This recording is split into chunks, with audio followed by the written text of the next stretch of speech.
Di mana posisi Aceh secara nasional? Aceh sebagai daerah yang telah keluar dari kemelut besar seperti konflik dan tsunami. Aceh belum bisa bangkit mengisi kemakmuran dan pembangunan, setidaknya sampai tahun 2021. Apa alasan Aceh belum bisa bangkit, meraih kemakmuran dan pemerataan pembangunan? Jawabannya bisa dilihat dari hasil survei sejumlah lembaga pemerintahan dan swasta dalam beragam sektor. Survei pertama, data BPS Republik Indonesia berdasarkan survei tahun 2020 menyebutkan bahwa Aceh termiskin nomor 1 di Sumatera.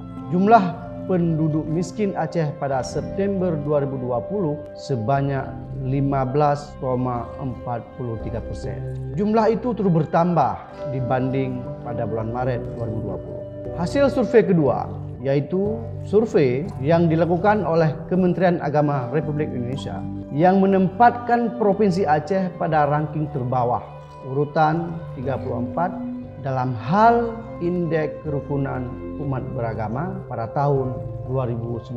Survei ketiga adalah soal mutu pendidikan Aceh terendah di tingkat nasional pada tahun 2020. Posisi kualitas pendidikan Aceh sejajar dengan beberapa provinsi di bagian timur Indonesia seperti Maluku, Maluku Utara, NTT, Papua, dan sebagian provinsi lain di Sulawesi. Jadi, sebuah kewajaran bila dalam tes masuk perguruan tinggi di 10 prodi terbaik di Universitas Kuala sekalipun, mahasiswanya didominasi oleh lulusan sekolah SMA, SMK, atau MA dari luar Aceh. Keempat, Aceh menempatkan peringkat 20 dalam Musabaqah Tilawatil Quran Nasional tahun 2020 di Sumatera Barat. Perolehan ini sangat terpuruk bagi Aceh bila dibandingkan dengan hasil serupa di Sumatera Utara tahun 2018 yang menempati peringkat 7. Kelima, Aceh menduduki urutan ketiga nasional tertinggi stunting. Di samping itu, penyakit diare di Aceh juga urutan ketiga tertinggi nasional. Penyebabnya beragam, tapi ini sebuah fakta yang harus mendapat respon semua pihak.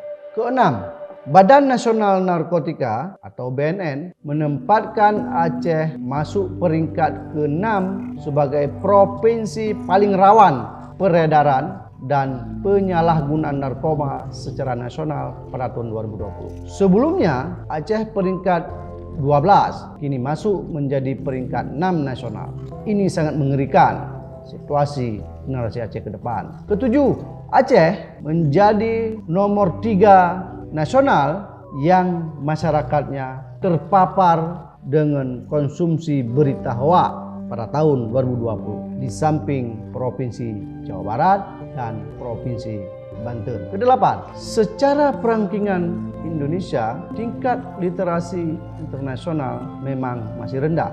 Tapi secara nasional, Aceh menduduki nomor urut 31 dari 34 provinsi dengan tingkat literasi masyarakatnya yang rendah. Kesembilan, pada tahun 2021 terdapat hasil survei yang menyebutkan bahwa Aceh menjadi ranking 7 dari 34 provinsi di Indonesia sebagai penyumbang koruptor dari kalangan ASN. Dari 9 ranking nasional adalah sebagai sebuah fakta bahwa eksistensi Aceh pasca tsunami dan konflik tidak baik-baik saja. Artinya, keadilan pembangunan, pengembangan sumber daya manusia, dan penguatan pendidikan harus menjadi atensi bersama. Semuanya harus bersatu, berpikir untuk kemajuan Aceh. Lagu lama kalau masih ada saling menyalahkan. Mari bergerak. Sago ID, jangan lupa subscribe dan nyalakan loncengnya.